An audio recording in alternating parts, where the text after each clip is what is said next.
It's cut in half, I think, in the last 10 years, the use of coal for our electricity. But, it's really, this is a region where, we could, as we transition, we don't want to forget about the contribution to our country, I think.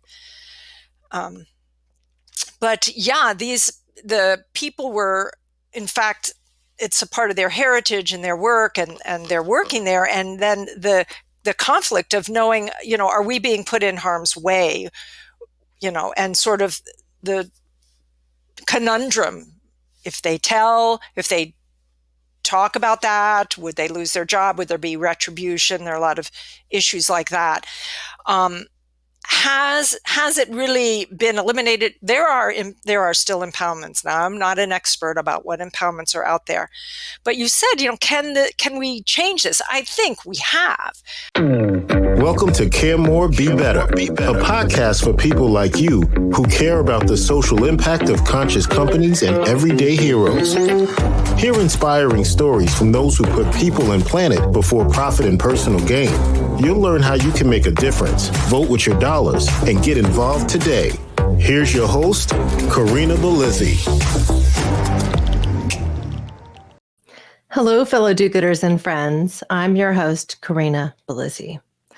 Today, I'm thrilled to have the opportunity to talk a little bit more deeply with you about things like energy, green energy, dirty energy like coal, and the extractive business practices that have gotten us into our present predicament. But to do this through the power of story.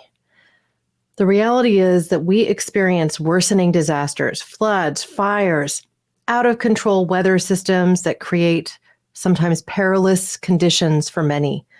The global south suffers. Rural areas, they get hit the hardest. So today we get to explore all of these topics and more as we get to know Isabel Reddy. Isabel Reddy began her career in clinical research as a science writer. And this is something that shows in her work. She's been a guest columnist for numerous newspapers, and she is working on her MFA in writing at Goddard College. Ms. Reddy lives in North Carolina with her husband and German Shepherd, Mac. This is her first novel that we're going to talk about today, and it's called That You Remember. Isabel, I'm just going to welcome you right up to the stage and say thank you for joining me today, and thank you for this beautiful book. Thank you for having me, and I appreciate your kind words. Well, it's, reading is something I really enjoy and often don't make enough time for outside of the space of nonfiction, often for the nonfiction authors I'm making time for on this show, as I'm learning more about the crisis that we confront in a variety of capacities, whether it be socially or from a sustainable and climate action perspective. And I felt like I was transported to my teen years in a way when I was able to just ravenously read a book like To Kill a Mockingbird by Harper Lee, just through your prose. And in fact, found myself reminded of her work as I read this. Thank you. Right. That's incredibly high praise. I appreciate that. It was not something I necessarily expected. So, as we get started, I'm just saying thank you for writing this. And, I'm somebody who has read a lot of realist works in my time because I enjoy the perspective of works that really transport you into the reality of what living in a particular time and situation could be. So the questions that I have for you that relate to this partly come from your experience and wanting to bring this story to light in the first place, but then into just really having a discussion about how you're able to transport yourself in two different times in the reality of this book. So why don't we start with that? What compelled you to write That You Remember? Well, in addition to my writing career, I have 30 years experience teaching. I've taught about every age that exists.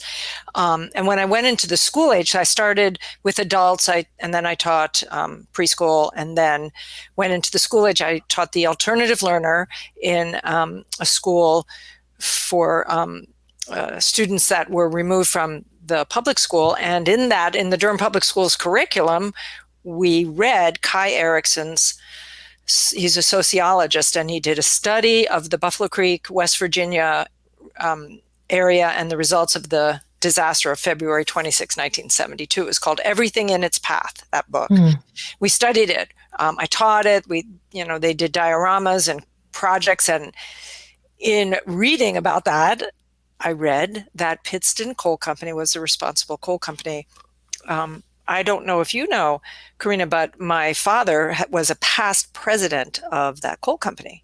So it really triggered my interest. And then 10 years after that, unbeknownst to me, on my doorstep arrives a giant box with all of my father's desk diaries. My brother sent it to me, knowing kind of I was the archivist of the family. And those two things together, and my desire to write a novel, to make a foray into that, work together. And then I began the research. And when I met the people, it really became sort of a fire in my soul, really. It became a passion for me to write it.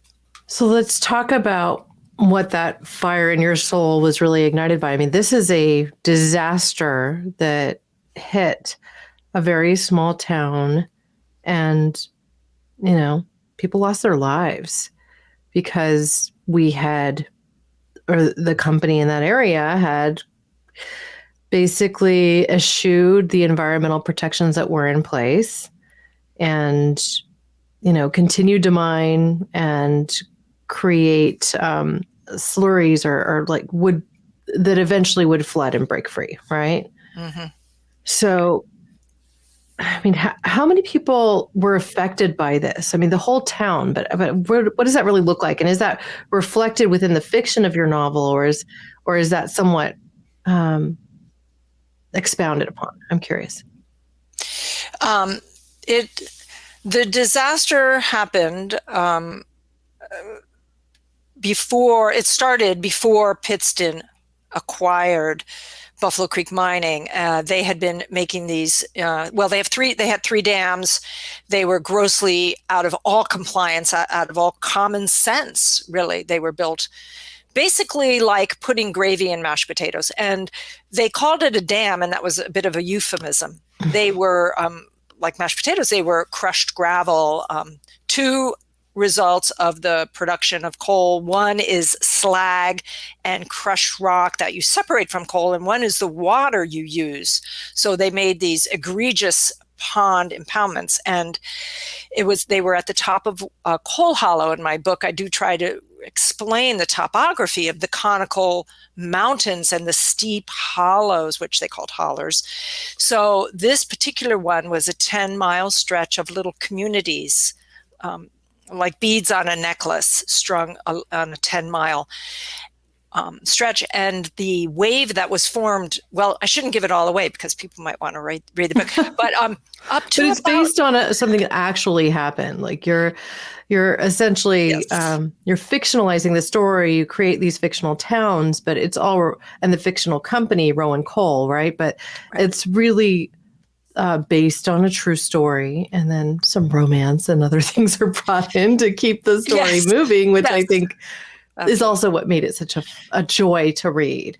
But you're essentially tackling one of the most challenging things that we confront in this time, which is that there is a man-made cause of some of these disasters that we confront, that we build in extractive business practices to make a buck, and that there are corporate interests that often push regulation or push people to turn the other way and allow for nefarious practices to exist, even when regulations are in place to control for that and to protect people.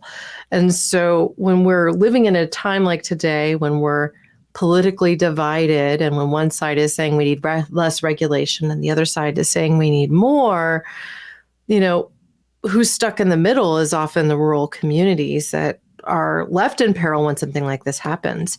And so, I know that changes had been made after and since, like we haven't seen this magnitude of a coal disaster in the United States since, at least from what I saw. But I mean, what can we learn from these past experiences today? I mean, is that part of the intention of the book to say, look, Absolutely. let's not sweep this under the carpet, And therefore my title. For so many reasons that we remember. You've put all of that so well.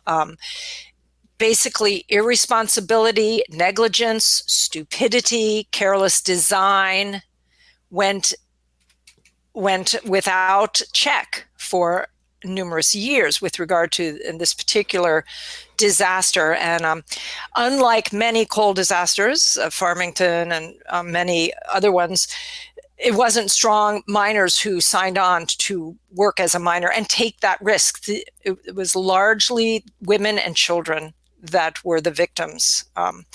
It occurred on a Saturday morning. People were home cooking bacon. They hadn't even let the dog out of the house, literally, pouring Cheerios, watching TV, and this happened. And we're talking about sort of one industry regions. These regions started 150 years ago and produced the coal that built our country, And I think that's important to remember. We've won both world wars, built the steel industry. And up until about 20 years ago, we had a much higher percentage. It's cut in half, I think, in the last 10 years, the use of coal for our electricity. But, it's really, this is a region where, we could, as we transition, we don't want to forget about the contribution to our country, I think. The people were, in fact, it's a part of their heritage and their work, and they're working there. And then the conflict of knowing, are we being put in harm's way, and sort of the conundrum, if they talk about that, would they lose their job? Would there be retribution? There are a lot of issues like that. Has it really been eliminated? There are still impoundments. Now, I'm not an expert about what impoundments are out there, but you said, can we change this? I think we have. But this novel was set loosely based on the Buffalo Creek disaster, which happened 6 years after the Aberfan disaster in Wales, which was depicted, if you saw The Crown, the third season, I think third episode, where not a slurry pond, which has the liquid, the coal slag, the gob pile, the crushed rock slid and smothered a school. So we really do need to disseminate the information. And I think the reason why I detached my novel from one specific event is to have more global relevance as we continue to have, industries that can put people at risk. That's why I sort of detached it from one specific event, because these kinds of things are still happening and do happen. Well, I touched on this in a recent episode when I interviewed Maya Van Rossum, who I'd invited back for the second time on the show, as we talked about the new debt ceiling deal, which had just passed through. And as a surprise to environmentalists, there were a couple of things that were kind of shoved into that bill that essentially said that we were going to greenlight some more drilling and fracking that were in, let's say, a contentious back and forth and not looking like they'd be likely to go forward otherwise. And so even from a regulation standpoint, it feels like sometimes we don't remember. I realize now we're talking about something that's different than coal, but fracking also damages environments, and it's also something that can damage water supply, which is something that's also something we should consider to be a human right. Clean drinking water, the ability to have a safe environment and live a healthful life. And yet sometimes, politically charged situations mean that we sometimes have these unpopular ideas get shoved into bills that are otherwise popular. And so it seems like we're in a situation where we often forget. And so I understand you have a website dedicated to That You Remember. And what is that again? Is it thatyouremember.org? .com. .com. Okay. So now I wanted to talk for a moment about the characters that you really dive into in this story, because I think it helps us really see all sides of the issue. And that's something I really admired about this work, given that it is tackling a sensitive topic, like something that's a disaster that ended in people's losing their lives and their community, their livelihood, their everything, right? Mm-hmm. You have central in this story a woman who has, like yourself, been gifted the journals of her father on his passing and the ledgers, and happens to find a simple note that spiked her curiosity and sent her into the holler where this story takes place. Your story then goes back and forth between 2019 and 1970. And you've architected the story in such a way that, we're seeing glimpses of characters from the earlier story into the newer one. And I think this is also what makes it a page turner. I'm sitting there going, well, what happens next? Are we going to encounter this earlier character, or did they expire in the disaster that struck? You know that it's happened because it's a kind of flashback series of stories that are being told. And as I shared before we started this recording, I'm on chapter 41, which is just pages before the finish. So I'm on the cliffhanger, or perhaps the denouement, as everything's kind of coming to a close rapidly. What can you tell me about the characters you've developed, and did they come from your life? How did you really research them, develop them, so that they had this kind of full, whole perspective and really made you think about each person's side of the story, so to speak? Well, I could speak from the position of Alina, the 2019 woman who goes to find out about something that her father may have had an affair, because I did grow up in the home of a coal executive. And I did, in fact, not know a tipple from a pickle. So, that was realistic. She thought, well, neither did I when I started reading it. Turn it to tipple. And I thought, well, that would be easy. So that was totally true. That the only thing my father ever said was turn off the lights. He wanted us to turn off the lights and I figured this out as I was writing the books, because sometimes if we were traveling, he'd say, don't turn off the lights. So I think if we were traveling and they bought his coal, he wanted the lights on it, but at home where they weren't buying his coal, he didn't want. So that part was, from my own experience. But I will let you know that in the early part of figuring out if I was going to write this book, or what it would, where I would go with it. Did research on a lot of research, tons of books, lots of travel to the Appalachian region and the internet. And I saw the videotape Buffalo Creek Revisited, and a woman is interviewed on that, and she reads a poem, and that poem and that woman, and she's about my age, she became my protagonist. She became my Sarah. She lived and breathed inside of me, is all I can say. And her poem, I have it right here. It's all about forgetting and remembering. And it's so moving. And the other thing was, in her interview, towards the end of that movie or what have you, she said, sanity is remembering. And I felt like I took that baton. I wanted to run with it. So in some ways I wrote it for her. The other characters, actually some came from books that, there are beautiful photography books of that region, lots of interviews on the ground, going into homes. I went to their churches with them, met different people, went to the memorial events for the disaster in Buffalo Creek. So that's where I sort of fleshed out other characters and what their lives were like. Yeah. Lots of questions. You also really, I think you hone in on this whole idea of a small town that's got a single industry and where anybody from outside the town is seen as an outsider, and how, the culture of the region kind of stands up around that.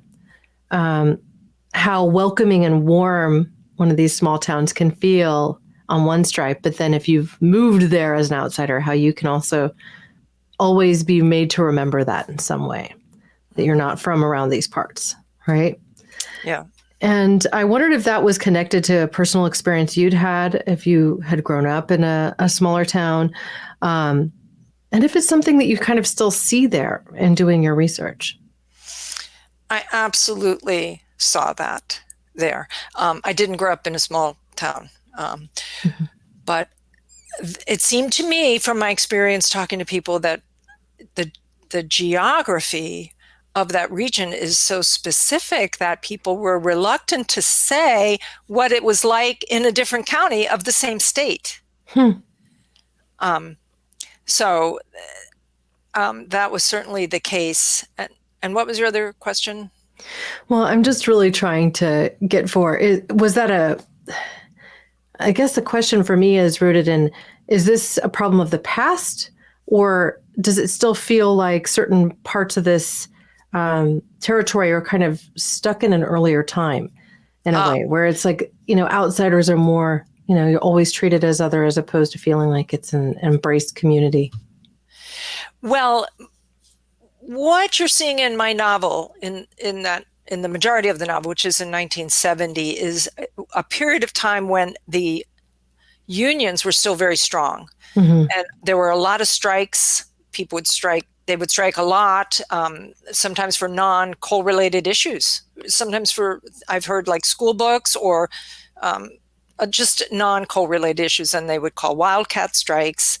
So the feeling of them and us was very strong then. So when a coal operator came to town, numerous people told me that the restaurants would clear out if the coal operator walked in. And so I don't think that that's as relevant today as it was then.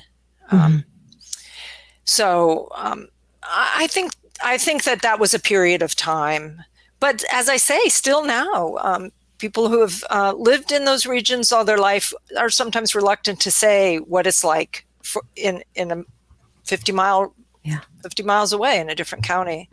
Well, what's interesting to me about that is, like, I've traveled for time in France and into some all over Europe, really, and found that outside of the big cities, once you got into a rural area, even if you're only an hour from Paris, people didn't just want to get in their car and drive to Paris, or an hour outside of London. They lived there. They didn't make it to London.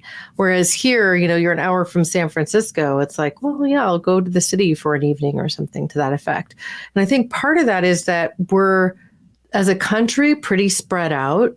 And the culture from, let's just say, a suburb of San Francisco, or even, San Jose to San Francisco, isn't that varied and that different. But when you're in some of these areas where there's kind of less mobility between counties, that they feel like different worlds. And so, the culture can vary, the way people approach, even just their relationships can vary. And so it's, you're living in a little bit more of a smaller community that's more connected, and where those outside, don't necessarily get a view. And I guess where I'm really kind of heading with this whole conversation is, we've lived in a world for the past several years where, people have commented on this idea of a good portion of America feeling like it had been left behind. And many and many parts that, especially those that are connected to industries that might be fading out, like coal, right?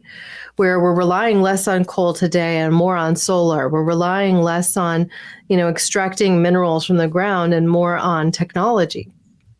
And so there are entire counties, entire regions. I mean, West Virginia is somewhat rural as a whole, the Appalachian Mountains, et cetera. And, I think we're facing this unique challenge today where it's hard to get a view for what it would be like to be in that community, either in the 70s or today. And I even had this question as I was reading the book, just really wanting to go there and explore and see what it's like now. Because I felt like I got a really good glimpse of what it might have been like when I was growing up as a kid, and really have no idea what it would be like to live there today with the expiration of some of these coal mining operations. It is another world. It was another world for me. It absolutely was. I went on roads where there were sheer rock walls and sheer drop-offs. I actually tried to get a picture and I shouldn't have. And giant coal trucks and miles with no mailbox. And the region that I did most of my research and met most people for the novel, my one contact, she said, we're hoping for a Family Dollar. What's a Family Dollar? Yeah. It's a store that kind of sells everything, like a dollar store. Oh, okay. So it's some regions, it's very restrictive with regard to shopping opportunities and having to go a long way for that. And so you're absolutely right. And I live in North Carolina in the Triangle area. It's almost impossible for me to imagine that it would be so restricted, where I could go to get milk or anything like that.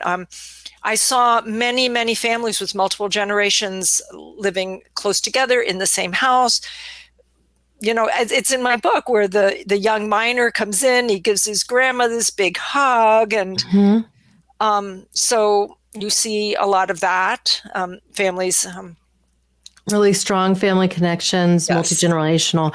Yeah. This is something I actually dug into a bit when I was in graduate school doing a project for a business school. And it was related to this question about what would happen if the post office no longer existed, because we were going into this moment where it was looking very much like the USPS could be dismantled or privatized. Mm-hmm. And, what we didn't really understand, what I think most Americans didn't understand, is that there are entire swaths of this country that are serviced by USPS that UPS and FedEx won't touch because it's simply not profitable to get there. Uh-huh. And so when we live in a world where we've increasingly gone to shopping online, where it's been harder and harder to have a brick and mortar, be it a dollar store or anything else really, unless you're talking about massive chains and fairly developed areas, there would be, entire swaths of the country where people literally wouldn't have the ability to go to a bank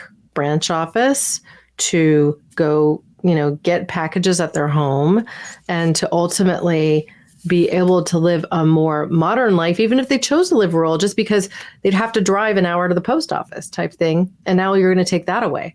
The post office might be right next to the bank. And now without the post office to anchor the bank, then the bank might go away because there's not enough people coming over there. And, we think when we live in these bubbles, like I'm close to Silicon Valley, that everybody has, high-speed internet access, right? Yeah.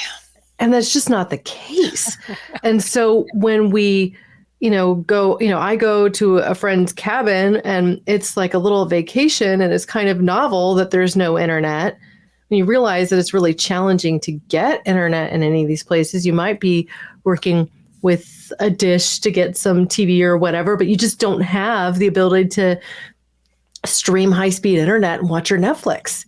So you become kind of disconnected from where the current culture is.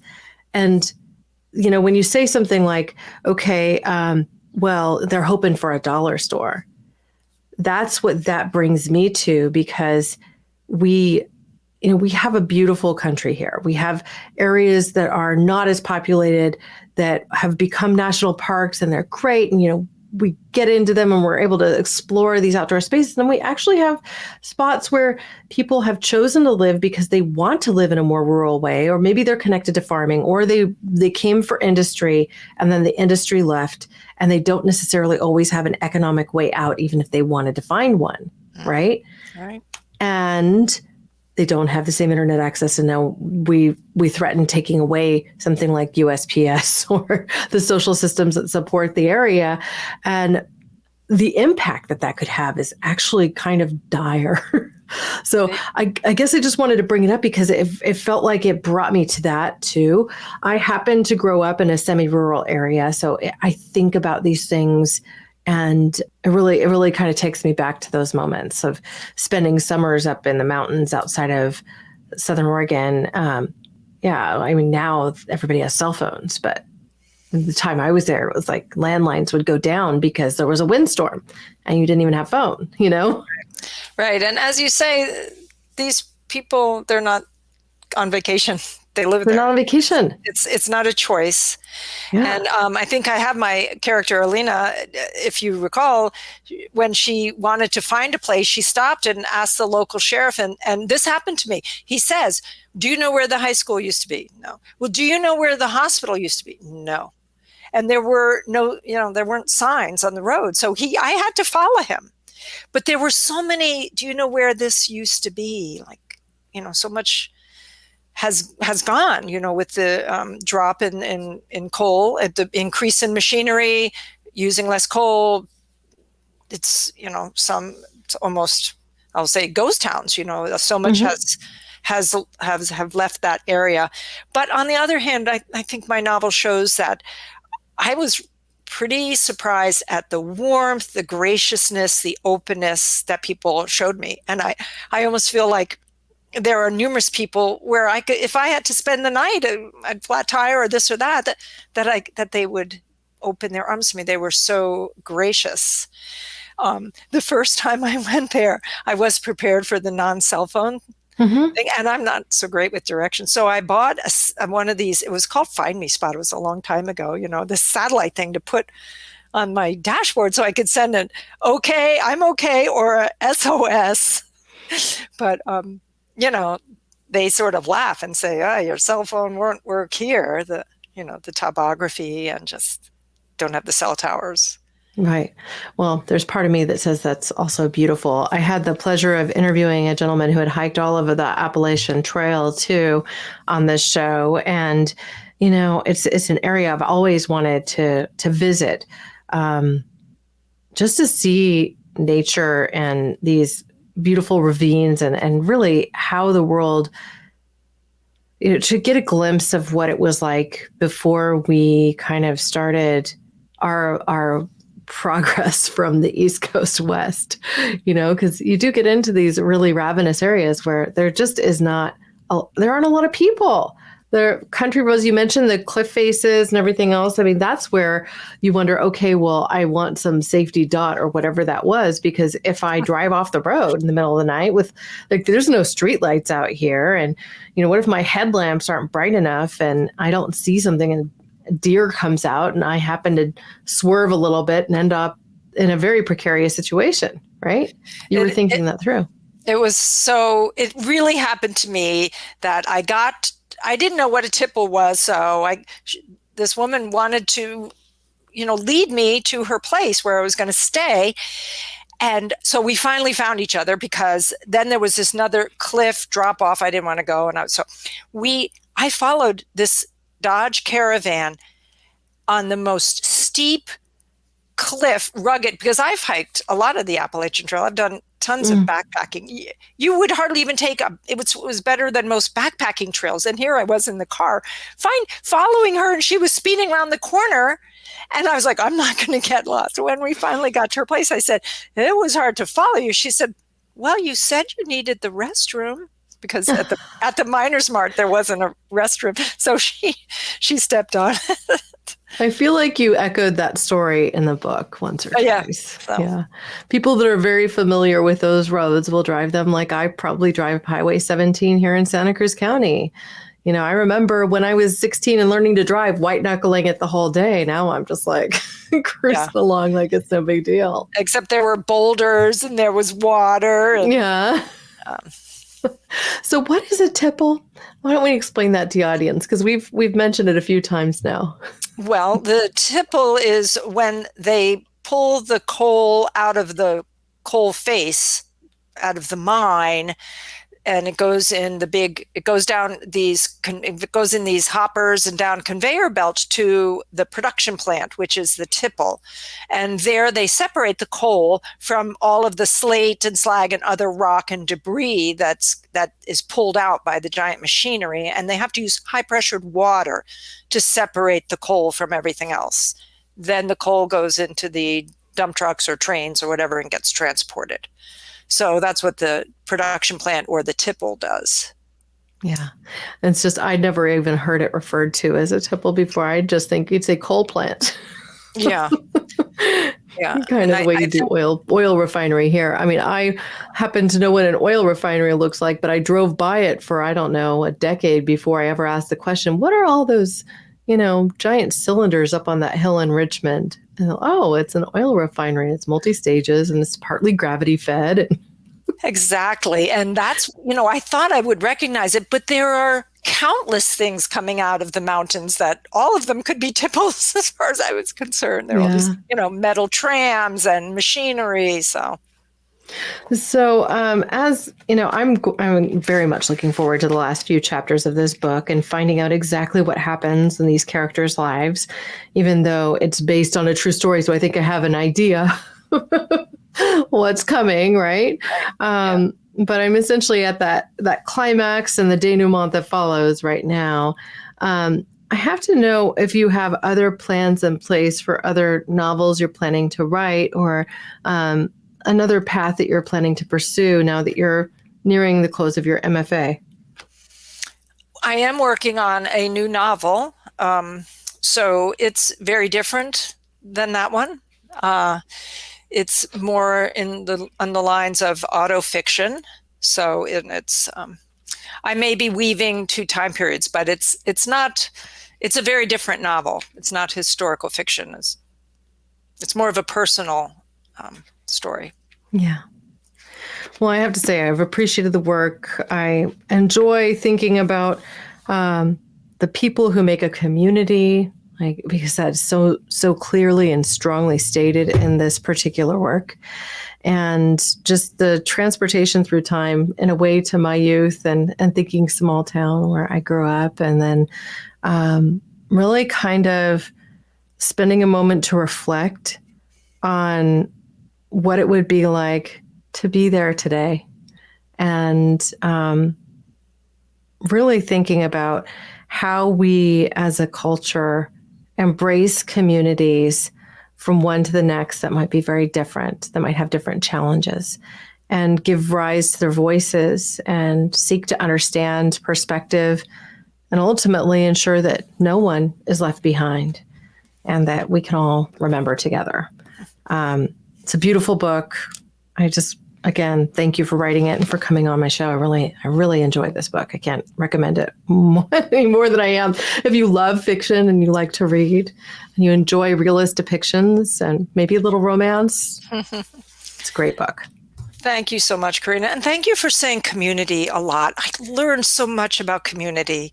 I grew up outside of New York, where if you stall at the green light, someone's going to, ram your bumper. And it's just not. Honk, honk. I just came from New Jersey. I was there for a trip for my nephew's wedding. And I forget, out here on the West, we don't really use horns that often, even when you maybe should have, you know what I mean? Like, we don't use them that much. And in New Jersey, it's just like, you're at a red light for 2 seconds. Someone hasn't gone honk, honk. And it's just like, I called it the New Jersey salute. Yeah. I've driven a lot and in Boston. And so community I'm so glad you said that. I learned so much. I saw so much community, and I'm trying actually to establish it in my life here, that so that I'm not so anonymous. It was really, it's a wonderful region. I hope you can go sometime. Yeah. Well, I have been mostly to the coast, it seems, but I realize I don't think I've ever been to West Virginia. I think I've only driven maybe through a tip of it, possibly along an interstate. It's beautiful, like the song, Almost Heaven. Yeah, almost heaven. That's right. So, yeah, there are places I've yet to go. Even the Grand Canyon, I've never been. neither have I. I've seen it from 30,000 feet. Hey, Yeah, can I that's look about out right. your window? Yeah, that's about right. Well, again, we have so many amazing communities here in the United States from coast to coast. And I really just think it pays us to spend time in them and getting to know them better. And to be able to do that from time to time from using the power of fiction, I think is also an incredible journey and can open your mind. And Right. I think that's the point that we should all be thinking about. Like, yes, maybe we're phasing out coal and we're phasing in other types of energy that are cleaner and greener for our environment. But that doesn't mean we phase out the people and the stories around them. So Right. And take that's the it. walk in their shoes, which is kind of what I was hoping my book would do. Right. Really so think about what it's like. Exactly. Yeah. So that, yeah. Well, at this point in the interview, I always like to ask my guests if there happened to be a question that I haven't asked that perhaps they wish I had, or if they wanted to leave my audience with something specific, a question or a thought that they wanted them to think about. Well, as I say, it was this poem by this young woman that inspired my whole book. And now I can share this with others. And I don't know if you know, probably don't, but I actually found a way through the people in that region to get in touch with her. And it turns out we have the same birthday. So it's a little, but I think just the power of words, that a poem could move me so much that I wrote this book. So this poem I found on the internet in the early part of my research to write this book. And it really took over and stayed with me throughout the years of writing this book. It's a poem by a survivor of the Buffalo Creek disaster, February 26, 1972, by a woman named Gail Ambergy. And I will read it. It's Friday, late on the summer side of this West Virginia town, wishing it was another West Virginia town, maybe on some other West Virginia riverbank, as beautiful as autumn in your mind. Here in this $75 room, I remember things and more things. I've forgotten nothing. Lest we forget. Lest we forget. The sanity is in remembering so that we can not repeat the past. Yeah. Yeah. I think that gets to this entire idea that is something I sometimes really battle and confront when we're talking about building a capitalistic society. And that is just, it feels like many people think that one person is worth more than another. And I mean, I don't think any job is worth more than another, or any person is worth more than another. And yet, we continue to build a society in which there are people that risk their lives for the work they do, and where communities risk their lives for how they live. And that could be impending doom from wildfire or flood or disaster like this, man-caused issue, this coal-related flood, this slurry and everything else that ended up burying and drowning people. So it's through the power of the arts and things like that poem that you shake people up and you remind them that we're all in this together. What more can you say? Right. And it happened 50 years ago. This event, my novel's loosely based, but there was just the train derailment with the toxic fluid coming out and people being evacuated in Ohio or, the Flint, Michigan, or it's just on and on and on. That there is a cost to these things, not only to the environment, but to people. And then remembering not only those things, but remembering the people that fiction can have us, make it sort of real, that as we move forward, not to forget the region that needs to be retooled and, more ideas and more education. And because they have, it's a region that's really contributed to America. And writing this book, quite frankly, Corinna, has, every time I turn on, it's changed me so deeply to make me appreciate it,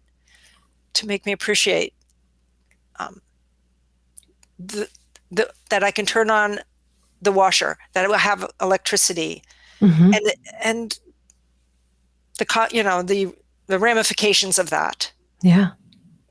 And the sacrifices that people made. Yes. Yeah.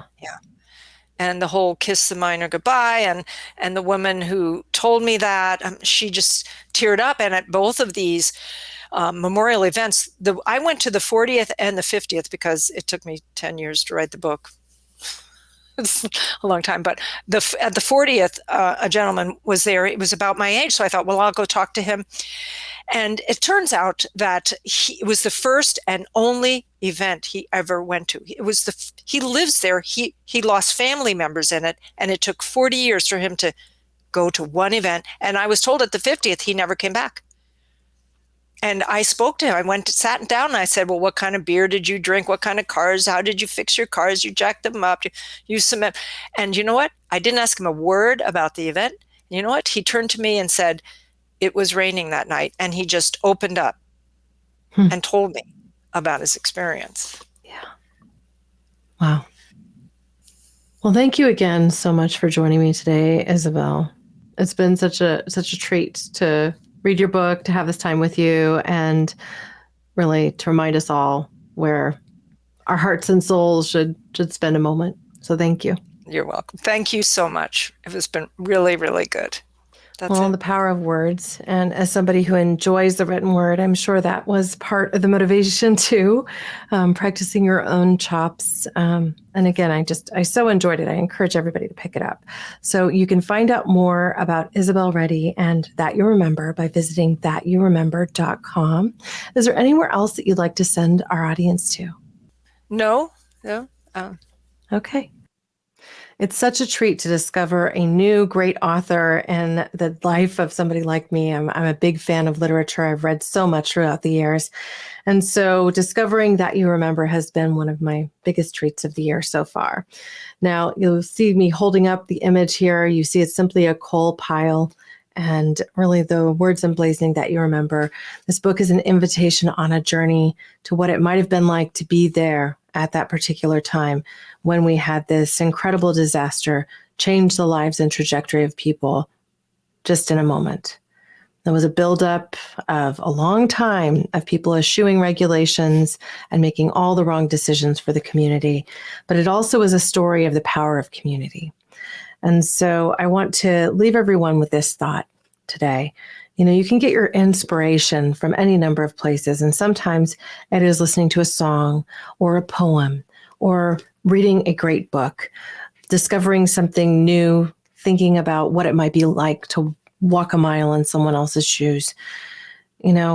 There's so many poignant stories told within its pages that I'm just going to recommend resoundingly everyone go and pick up a copy of this book today. You can do so by going to thatyouremember.com. The book is by Isabel Reddy and is available now. I will, of course, as always, include links with show notes. You can just visit caremorebebetter.com. And while you're there, I hope that you'll leave me a note about what you thought of today's episode. You can even leave me a voice message by tapping on the microphone icon in the bottom right-hand corner. I'd love to hear your voice. I really am so grateful that you've joined us today and that you're a part of your own community, wherever you sit. Thank you, listeners, now and always, for being a part of this pod and this community, because together we can really do so much more. We can care more. We can be better, we can learn from one another, and we can embrace change in a positive way as we head forward, even in a world with less coal and more green energy. Thank you. Thanks for listening to Care More, Be Better, a podcast for social good. To make sure you never miss an episode, subscribe, rate, and review wherever you listen to podcasts, and share with your friends to help us reach more people and spread more social good.